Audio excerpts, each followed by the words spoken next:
Ciao a tutti ragazzi, oggi vi voglio far vedere come creare alcuni strumenti a percussione che trovate nei negozi.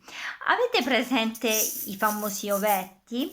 Io ne ho creati due in casa ovviamente. Uno è questo dello scorso anno, non so se ve lo ricordate. Questo è un ovetto piccolino trovato in qualche uovo di Pasqua, però è più piccolo rispetto a quelli comuni, e ci ho messo dentro riso e pastina piccola.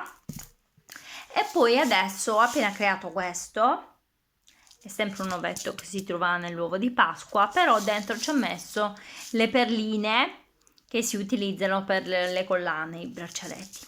Adesso vi faccio vedere la differenza dei suoni. Questo è il famoso ovetto. Questo è quello con la pastina. E poi c'è questo con le perline. Mi piace un sacco questo suono. E niente, spero che il video vi sia piaciuto e noi ci vediamo alla prossima. Ciao!